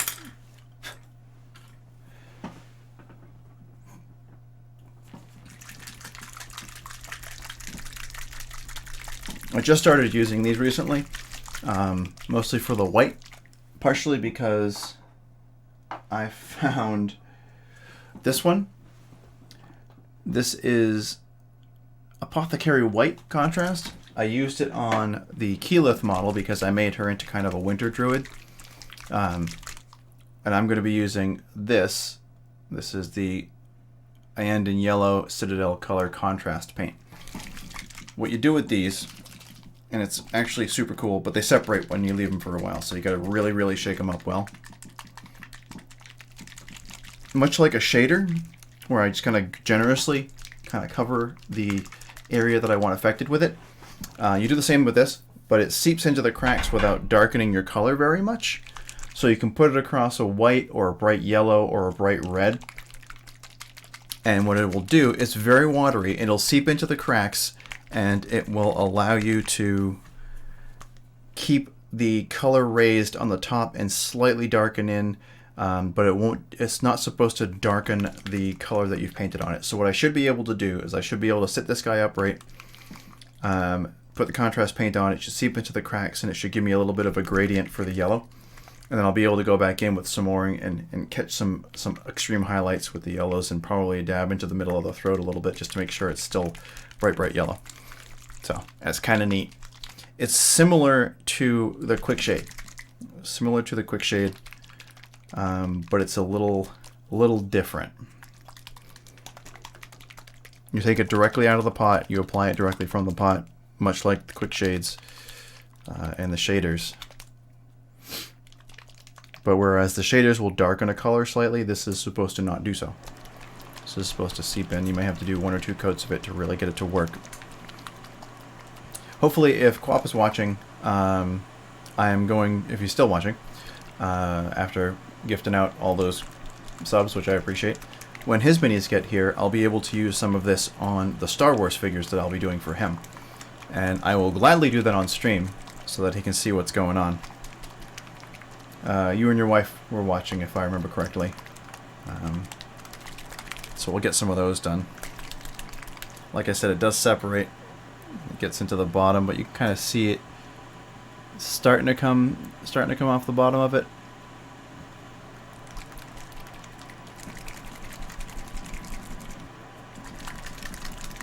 What is the little first? What is the little first next to you guys' names? Founders. 1 month subscriber Founders. That's cool. That's cool. They have founders. Alright. Let's open this sucker up. You can see it's super watery.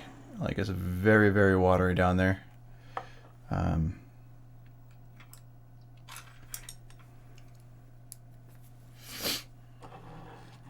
Just runs right off the end of this. So I'm going to tip him up.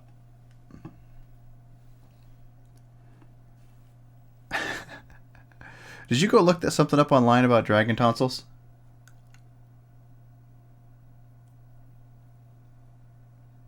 It doesn't surprise me that there's a treatise on dragon tonsils on the internet.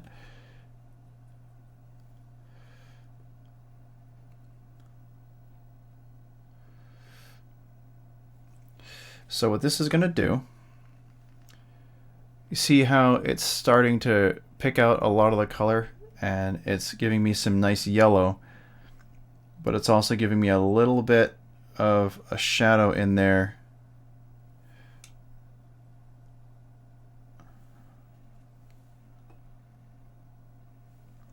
But it's not darkening the yellow that I put in.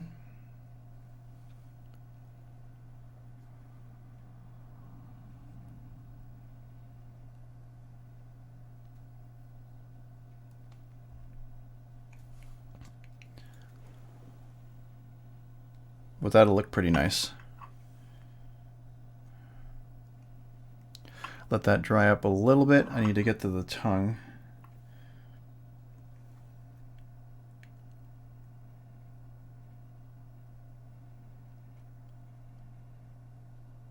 If I can get it to go down in between and under,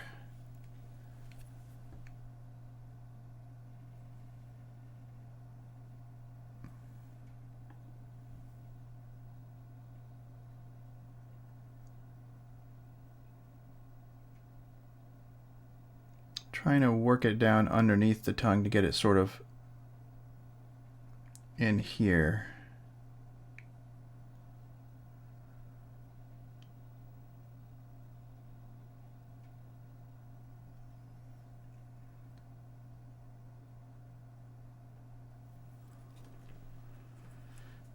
Fiery mouth bits.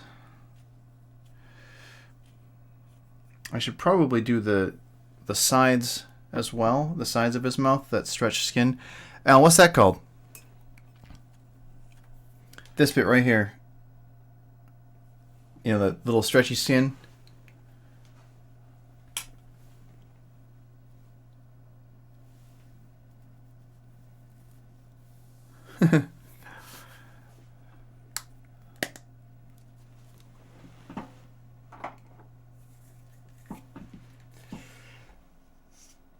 We're gonna go.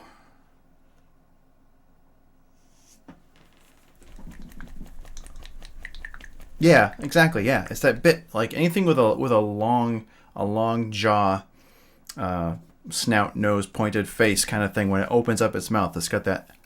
It's the same as right here. It's like your cheek. It's like just stretchy cheek skin, but it's sort of skin as opposed to scale. I don't know. I'm going to obsess about it for like another 2.5 seconds, and then I'll get past it. I'm going to paint that. I'm going to brighten it up a little bit because I figure it's probably backlit. Where's my detail? Do I want to do that one? Do I want to do this one? Let's do this one. Make sure it's a little bit damp so I can get a good point.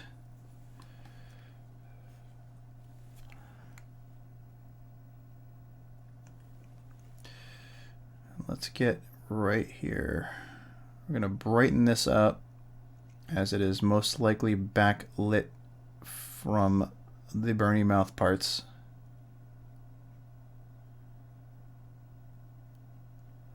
Like when you shine a laser or a flashlight behind your finger.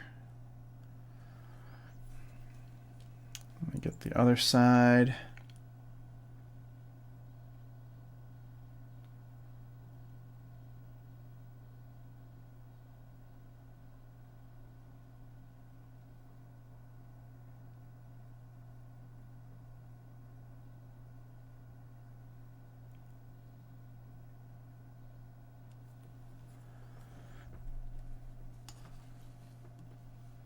It's going to look kind of cool. So we're going to bring this up one more stage, I think. We're going to go back in and we'll hit the tongue with a couple of extreme highlights. Still a little bit wet in there, but that's okay because I'm going to take this yellow and we're going to catch the very edge. Brighten it up just a little.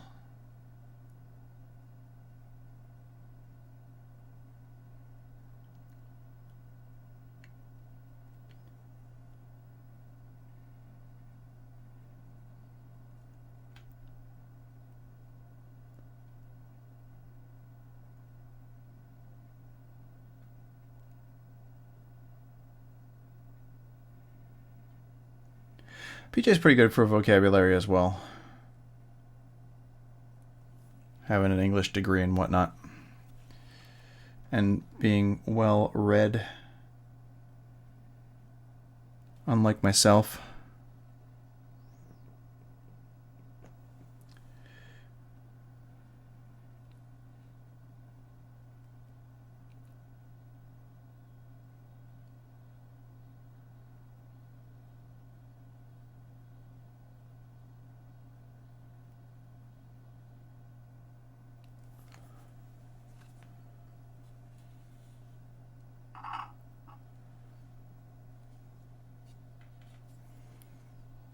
Alright, let's see what I can get on the end of the tongue.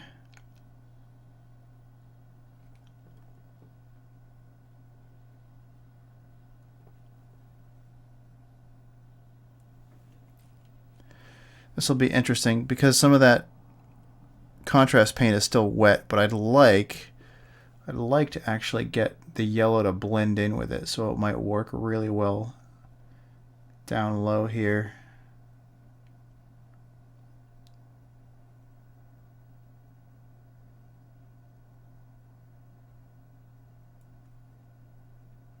And kind of smooth it out just a little bit. Should be really nice.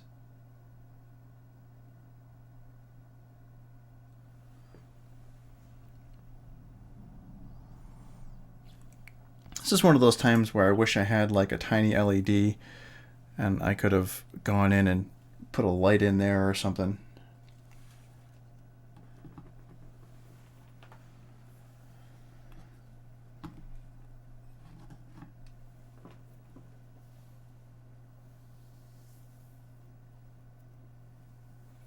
All right. What color? Where's my really good detail brush? Let's get the eyes done, shall we?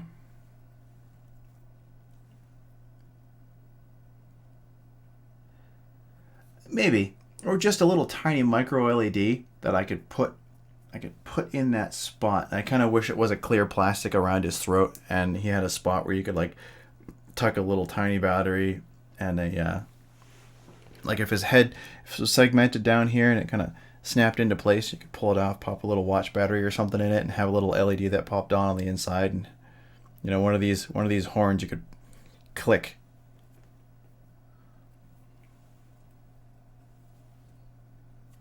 I need a 3D printer.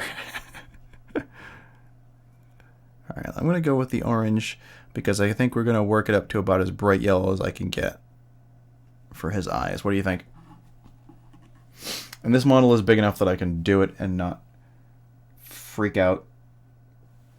Come on. Get a little bit of paint stuck on it. And it's giving me a little nub at the end.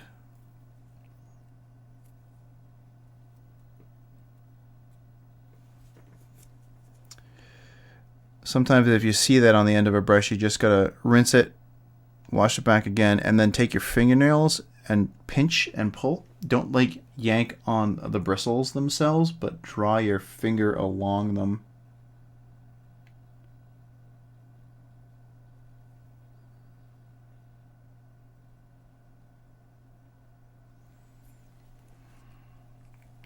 So there's the start. And we'll get the other side.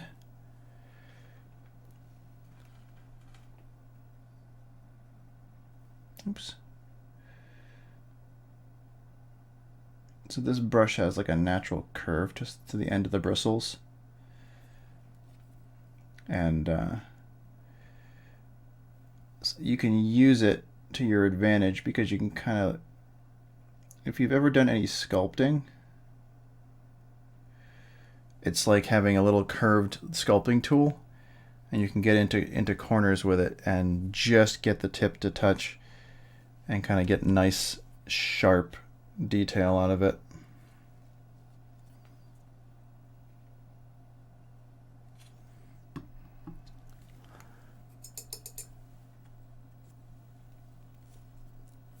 All right, let's pick up some of this yellow.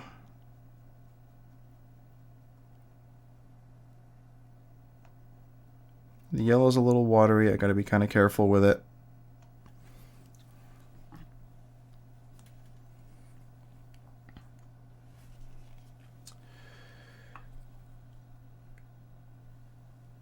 Let's get in here.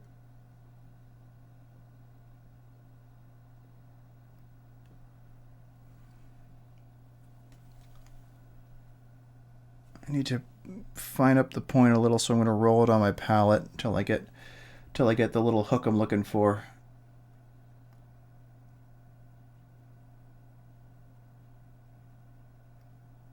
I'm just going to glaze that yellow on that spot as we bring this color up.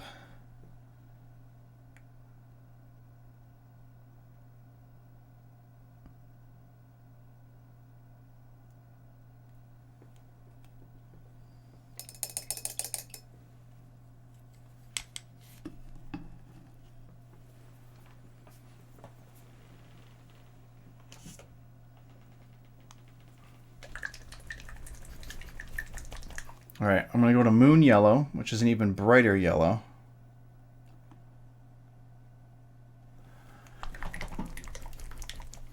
Shake this sucker up a lot. This is where we start getting into like the super, super thin.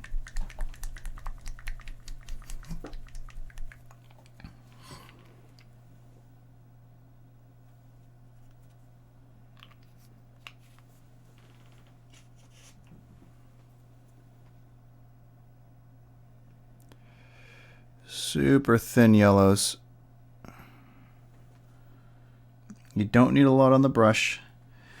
It's one of those things where if you have too much on the brush, it'll glob in and pool up on the corners, and that is not what you're looking for.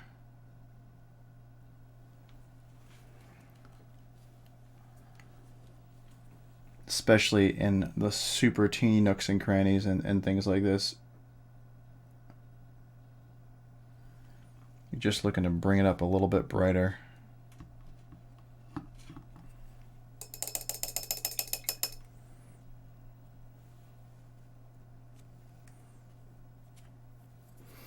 And then I'm going to go in and I'm going to take a tiny bit of black and just get enough on the brush that I'm essentially dry brushing and bring that tip to a nice fine point. Get back in here. And all I want to do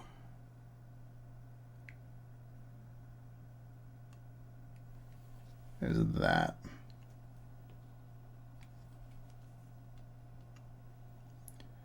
And all of a sudden he's got a pupil and he's looking at you and he's a heck of a lot scarier than he used to be. Alright, same deal.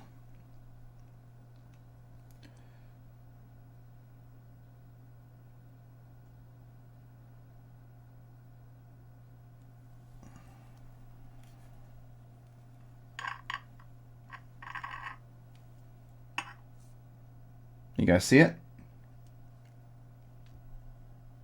Now he's got eyes.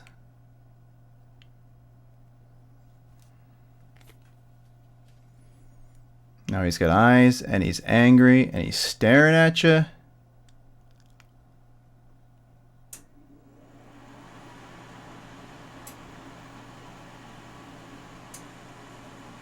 You gotta love that.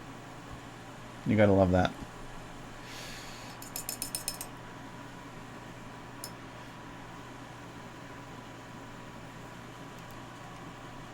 All right.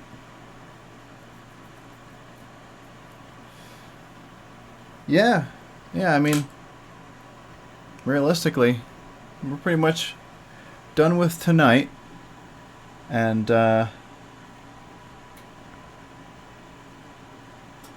mean, he's looking good now. He's looking mean. He's got a full-on face going on. His claws are all set. We're gonna do some shading. I'll probably get some in-between shading done. I want to make sure all this is blended properly down to his tail and everything. The blend on the horns on his crown are really, really nice because it's super gradual. The tail, I need to do a couple of in-betweens and then a wash. Shouldn't be too big of a deal. God, he's almost done. It's one of those things, like I said, he's going to be real quick and then all of a sudden he's going to be nearly finished. I need to do these little tips claws, and that's pretty much it. Then we're going to figure out the base, because I know Port wants to see what I'm going to do with the base. I like to see what I'm going to do with the base. I'm probably going to go searching around outside and try and pick up a couple of rocks and see if I find some good ones. That'll hold him and set him up real nice, and then what we'll be able to do is I'll super glue that to the base, adjust things, get him oriented properly on it, and then we'll get him up on that base, and then he'll be really close to being finished, if not completely finished. So yeah, he's nearly done. Thanks for sticking with me. It's 4 sessions so far, and yeah, he's looking big and mean, and I really like it. Once you get the eyes done, like I said, you put those eyes in there, and all of a sudden he's staring at you, and you're like, uh-oh, I'm in trouble. I'm gonna do a little extreme highlight dab down in here just to make me feel better about him. Now that that's all kind of dried up a bit.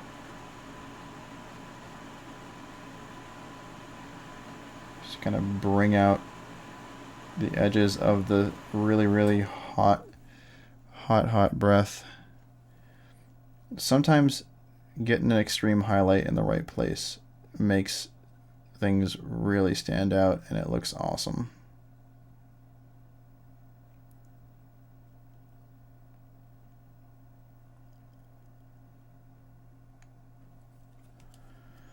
Get the roof of his mouth a little bit up here. Just a little bit more. I want to hit just a little bit more. Kind of like gonna extreme highlight the ridge. The little ridges he's got up here under it on his palate.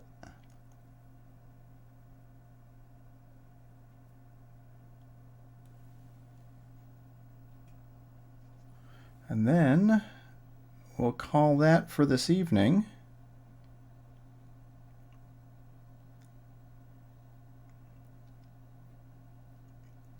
But yeah, like doing the eye. Doing the eye was the thing that did it for me tonight. Sometimes you get to a spot where you're like, oh, you know, it's doing all right, and then you do a little detail. And that eye makes a huge difference. So yeah, here we go. Just about done. Thanks again for swinging by. Everybody stay healthy.